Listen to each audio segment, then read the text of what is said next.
സുന്ദരനായ താടിക്കാരൻ Karl marks സാഹിബിന് സുന്ദരിയായ Engels മദാമയിൽ മീനമാസത്തിലുണ്ടായ ഉണ്ണിയാണ് Lenin, ഉണ്ണി Lenin. ആ ഉണ്ണി വലുതായി വിവരം വെച്ചപ്പോ സായിപ്പും മദാമയും ഈ വലുതായ ഉണ്ണിയും കൂടി ഒരേ മേശപ്പുറത്തിരുന്ന് എഴുതാൻ തുടങ്ങി. സായിപ്പിന് കൈ കിഴക്കുമ്പോൾ മദാമ എഴുതും, മദാമയ്ക്ക് കൈ കിഴക്കുമ്പോൾ ഉണ്ണി ലെനിൻ എഴുതും. അങ്ങനെ അവർ 3 പേരും കൂടി കൈമാറി കൈമാറി എഴുതി ഉണ്ടാക്കിയതാണ് ദസ് ക്യാപിറ്റൽ, 10 കൽപ്പനകൾ. എന്താ ഇവിടെ?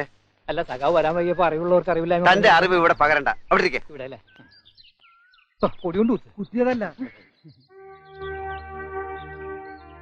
സഖാക്കളെ, നമ്മൾ ഒന്നിച്ച് ചോദിച്ചപ്പോൾ, ഉറക്കെ ശബ്ദിച്ചപ്പോൾ ന്യായമായ കൂലി തരാൻ മുതലാളിമാർ തയ്യാറായി.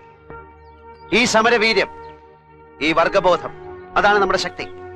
അത് നമ്മൾ കാത്തു സൂക്ഷിക്കണം. സഖാവേ, ഞങ്ങളുടെ കാര്യം, ഈ പെണ്ണുങ്ങളുടെ കാര്യം മുതലാളിമാരെ കൊണ്ട് പൊറുതി മുട്ടിയിരിക്കുക.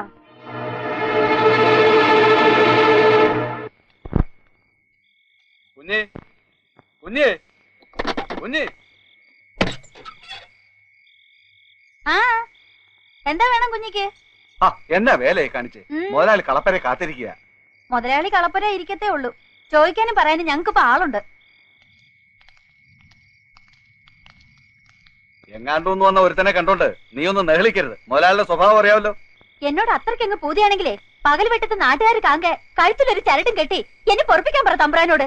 എന്ന് പറഞ്ഞിട്ട് നാവിന്റെ മോളെ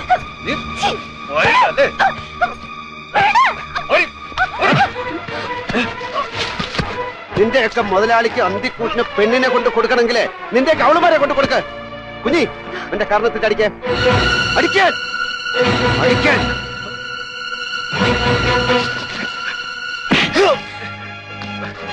ഈ അടി നിനക്കിട്ടല്ല, നിന്നെ ഇങ്ങോട്ട് പറഞ്ഞയച്ച നിന്റെ മുതലാളിക്കിട്ട. ചെന്ന് പറഞ്ഞേരെ, തമ്പ്രാക്കന്മാരുടെ കളപ്പുരയിൽ കൂട്ടുകിടക്കാൻ പാടത്ത് പണിയുന്നവരുടെ കൂട്ടത്തിൽ നിന്ന് ഒരു പെണ്ണിനെ പോലും ഇനി കിട്ടില്ലെന്ന്. പോയി കിടന്നോ.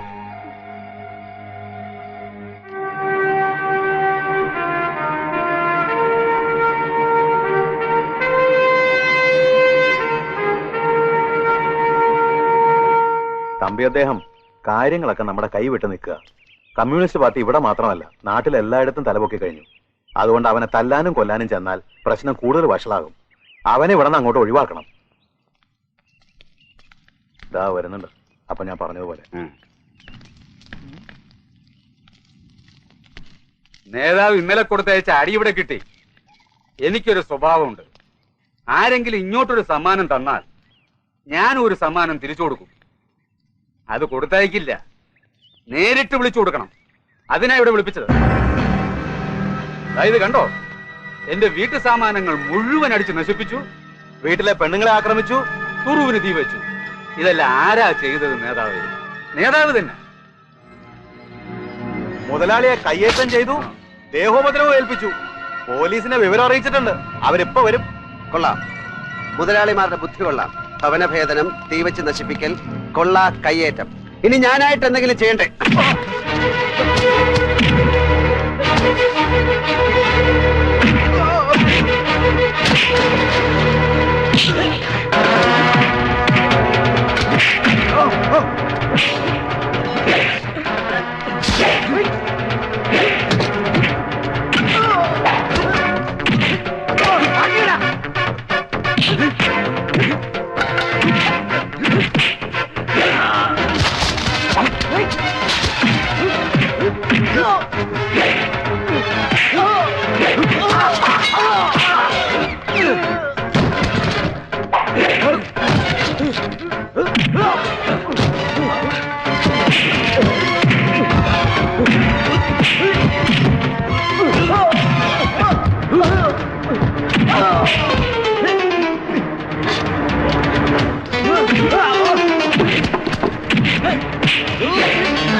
വിലങ്ങി വെക്കണം. കുറ്റവും വകുപ്പും ഒക്കെ നേരത്തെ തീരുമാനിച്ചല്ലേ വന്നിരിക്കുന്നത്. കള്ളക്കേസിൽ കുടിക്കുന്നതുകൊണ്ട് എന്റെ കൈകൾക്ക് ഇപ്പം നിങ്ങൾക്ക് വിലങ്ങ് വെക്കാം. പക്ഷെ കുട്ടനാടൻ പാടങ്ങളിൽ അന്യായം വിതച്ചും കൊയ്തും തിന്റേക്ക് പത്തായപ്പുരകൾ നിറയ്ക്കാമെന്ന് കരുതണ്ട. പാടുപെട്ട് പണിയെടുക്കുന്ന തൊഴിലാളി വർഗം ഒരുമിച്ച് കൈ ഉയർത്തി മുദ്രാവാക്യം വിളിച്ചാൽ തകർന്നു വീഴുന്ന അടിസ്ഥാനം ദ്രവിച്ച പഴകിയ മൺകോട്ടയാണ് മുതലാളിത്തം. ഓർമ്മയിരിക്കട്ടെ, ഞങ്ങൾക്ക് നഷ്ടപ്പെടാൻ ഇതുപോലെ അന്യായത്തിന്റെ കുറെ കൈവിലങ്ങൾ. പക്ഷെ കിട്ടാനുള്ളത് മനുഷ്യാവകാശത്തിന്റെ പുതിയൊരു ലോകം.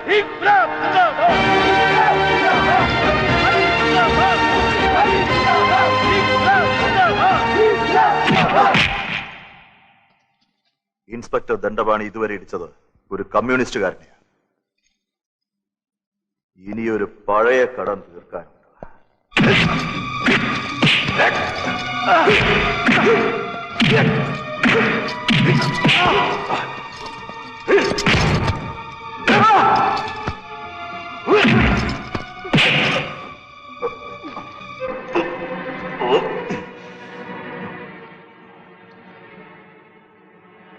മതിയായ സഖാവ് ശ്രീധരന്റെ ഭാര്യയെ മാനഭംഗപ്പെടുത്തി കൊന്ന് കടലെറിഞ്ഞ ഇൻസ്പെക്ടർ ദണ്ഡപാണി അന്ന് ശിവനടിച്ചത് കൈകൾ വിലങ്ങിലിട്ടല്ല, ആണുങ്ങളെ പോലെ നേർക്ക് നേർക്ക്. ധൈര്യം ഉണ്ടെങ്കിൽ ഒന്ന് അയച്ചിട്ട് താഴെ നേടിക്ക്. അയച്ചു വിടാൻ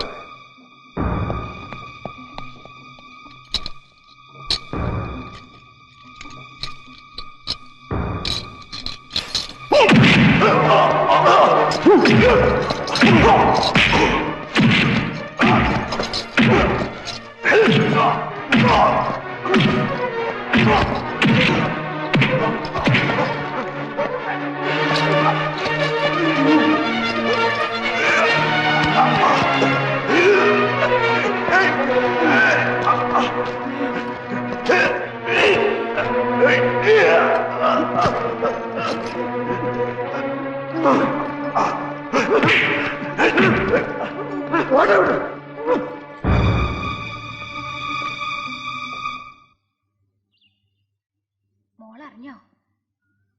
നമ്മുടെ ശിവനെ അറസ്റ്റ് ചെയ്ത് ഇവിടെ കൊണ്ടുവന്നിട്ടുണ്ട്. ശങ്കരനാ പറഞ്ഞത്. കണ്ടമാനം ഇടിയും കൊടുത്ത് ലോക്കപ്പിൽ ഇട്ടിരിക്കുക.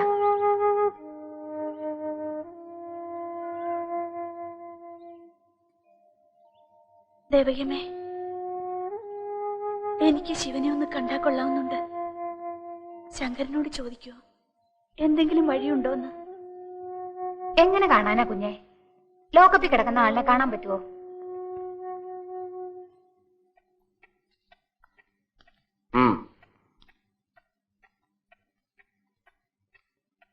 എന്താ? ഞങ്ങളുടെ സഖാവ് ശിവനെ പോലീസ് അറസ്റ്റ് ചെയ്ത് ഈ സ്റ്റേഷനിൽ കസ്റ്റഡിയിൽ വെച്ചിട്ടുണ്ട്. വിട്ടയക്കണം. സഖാവ് ഹീസ് എ ക്രിമിനൽ. കുട്ടനാട്ടിൽ ഒരു പ്രമാണിയെ വധിക്കാൻ ശ്രമിച്ചു. നോ, പോലീസ് ഫ്രെയിം ചെയ്ത കള്ളക്കേസാണ്. കള്ളക്കേസ്? അതെ, തൊമ്മിച്ച മുതലാളി വീട്ടിൽ വിളിച്ചു വരുത്തി ചതിക്കുകയായിരുന്നു. സാക്ഷികളുണ്ട്. സാക്ഷികളും വക്കീലും വിസ്താരവും ഒക്കെ കോടതിയിൽ വിട്ടയക്കുന്ന പ്രശ്നമില്ല. കോർട്ട് ഓർഡറുമായി വന്നാലോ? കൊണ്ടുപോവാ, അപ്പൊ നോക്കാം.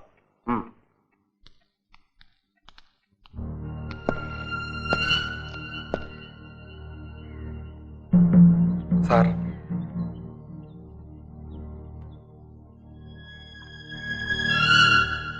ഒന്ന് സമാധാനമായി സംസാരിക്കാൻ സൗകര്യം കിട്ടിയില്ല ഇതുവരെ.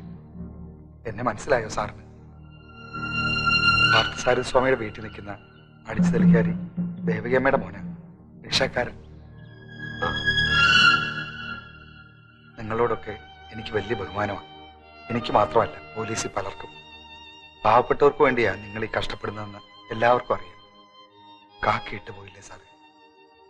സ്വാമി വാങ്ങിത്തന്ന ജോലിയാ. അവിടുത്തെ കാര്യം ആകെ കുഴപ്പത്തില്ല. കാര്യമൊക്കെ സ്വാമി അറിഞ്ഞു. സ്വാമി മോളെ ഒരുപാട് തല്ലി. അപ്പം ഒരുതരം വീട്ടുതടങ്കലിലാന്ന് അമ്മ പറഞ്ഞത്. ചായയോ വീഡിയോ വല്ലതും വേണോ? വേണ്ട. എന്തെങ്കിലും ആവശ്യമുണ്ടെങ്കിൽ പറഞ്ഞാൽ മതി. ശരി.